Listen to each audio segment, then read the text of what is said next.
Have stocks already priced in the recession? It's a good question. This is a good question. So basically, is the market down 25%? Is it down 25% because it already sees the 3 to 6 months from now that the recession has kicked in?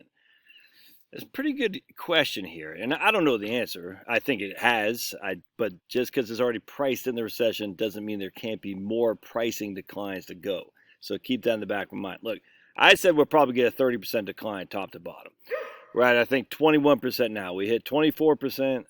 The more I tell you, man, you gotta shave. I just shaved like 3 days ago. Man, the older I get, the quicker the beard grows. Finn! All right, so anyway, let's, this is my man Lance Roberts over at Real Investment Advice. This guy, he gets it, man. No other way around that.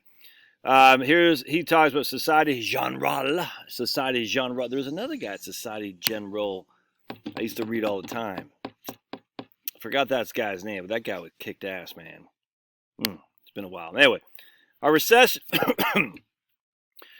So here's a little bit different take. Our recession risk fully priced in by the markets. I don't think they're fully priced in because I thought 30% top to bottom. We still have a little bit yet to go. We've got about about 5 to 10% more decline, in my opinion. That's just based on my gut, man. Doesn't mean there's anything to that. I just think 30% is a pretty significant downturn.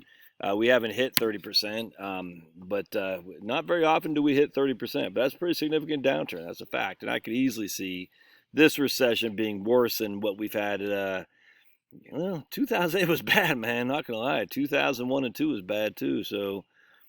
But 2001 and 2, the markets fell 9, 12, 22% respectively, the S&P 500. 2007, 2009, the S&P fell 54%. So, that's I could easily see a 30% decline, and we've only run down 21. So we got, I think there's some more ways yet to go. So the recession isn't fully priced in. Albert Edwards says a U.S. recession looks imminent, and the discussion in the markets has moved to how deep it will be as opposed to if it will happen. Forecasts for a mild recession now abound, but when a key economic model sees an 80% chance of a hard landing, things are bad. As I've read with increasing regularity that equities have fallen so quickly well ahead of profits that equities have already factored in a recession. Another alarm bell just rang. And then NFIB, the National Federation of Independent Business, is already signaling a recession as well. So now, Lance uses a lot of charts here, which are fine, basically saying the NFIB saw a recession 14 months in advance of the actual recognition. Remember, they don't actually recognize a recession. Is it BLS or MBER or BEA? Maybe the Bureau of Economic Analysis.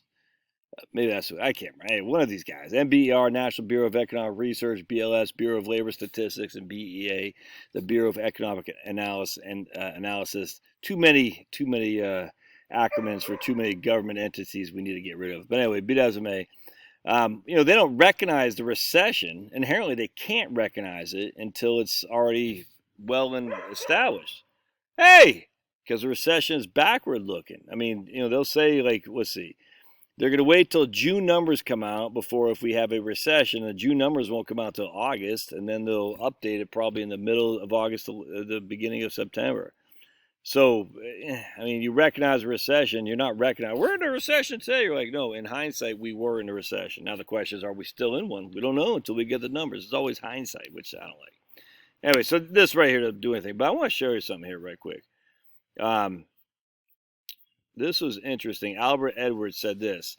This is what I talked about, by the way, and during the down market of 2020 in March. I did videos on this, and hopefully you guys watch those. But right here, the problem with the current lower PE ratio, so the PE ratios are lower because the price has gone down, all right, is that while the P has moved, I cannot stress this enough, this is so critical. The P has moved, the E is on thin ice, and cracks are starting to show.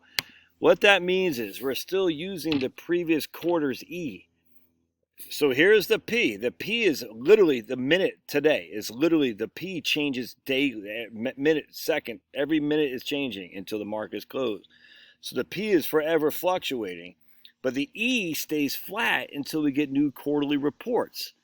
And this is what happened. I'm telling you, man, this is what happened in 2020. People are like, oh my goodness, the PEs are down to 8, 9, 10. It's like, yeah, because the price is way down, but we're not reflecting in the earnings yet. So just because the P is down, you're still using the previous quarter's E versus current P. And you could do that, but that seems to be a pretty significant drop off on P, but we hadn't had the corresponding drop off reflected in E yet, so it looked like the PE ratios are like 8, and they weren't in reality. They weren't, man, because you're not comparing apples to apples. It's frustrating. Anyway, so that's critical right there. During the previous 4 recessions and subsequent bear markets, the typical revision to consensus earnings per share ranged from negative 6% to negative 18, with a median of 10. A median of 10. All right. So again, during the previous 4 recessions and subsequent bear markets, the typical revision to consensus EPS earnings per share ranged from going down 6% to going down 18%, with the median being 10. So earnings would drop 10%. So far, those estimates have not fallen nearly enough, and that's where he's saying the E is on thin ice. They're not reflecting the E because of trailing 12 months or even do last quarter. They're not showing it down 10% as the median. They're not. In fact, I would say they're not showing it down at all. Because if you're looking at trailing 12 months or trailing last quarter, it's all hindsight. You're looking behind you as you're driving this way. It doesn't make any sense. I mean, look, it's the best you can do. But then you got to look at what their expectations for earnings are, and that's all over the place. Your PE, my PE is completely speculative. So who knows what the speculative PE is going to be and how legit it is? Just because Albert Edwards from Societe Generale says we expect earnings to drop 25%. Brian Westbury from First Trust Portfolio says we expect earnings to drop 5%, and some other guy says we expect earnings to go up 10%. Which one's which? We have no idea.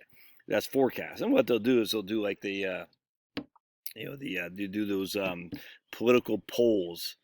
What the hell is that? I can't remember. Where they take all the aspects of all the various polls and they put them into one, and they say that's the poll that is kind of reflective of all the different inputs. And you could do that too, but still, it's only as good because it's all projection. We don't know. There's no guarantee any of that's going to come to fruition. All right, so as you notice, the PEs have declined. Much of that is due to the decline in the price and not the earnings of the PE ratio. Therefore, if an earnings recession is coming, as the data suggests, and the current bear market cycle still has more work to do as earnings decline. I completely agree. I actually agree with that 100%. The realignment of the market prices and valuations is always a brutal process. Most likely, we are just starting the negative revision phase, which makes risk management in portfolios a key priority for now. And I'll do another video on investing in a recession because I actually agree with what Lance is saying there as well. Anyway, so you just got to expect the PEs to continue to drop. And the PE dropping just means the price is going down, but also means the earnings are most likely going down as well, if that makes sense. Or not the PE ratio. It could be. I don't know. If the price drops more than the E, then the PE ratio will drop. If the price has already dropped, though, pretty much, and the E is yet to drop, then the PE ratios will go higher. So you just don't know. You can't get too caught up in this because, again, you're looking in hindsight on earnings. And you just don't know what you don't know. So I'm going to share with you what he says about investing in a recession here in just a second, because I completely agree. But I don't know if the recession that is here is already being priced in the markets. I think a good amount is, but I think there's still more ways to go for the down market. So prepare yourself accordingly, and I'll show you how to do that here in just a second.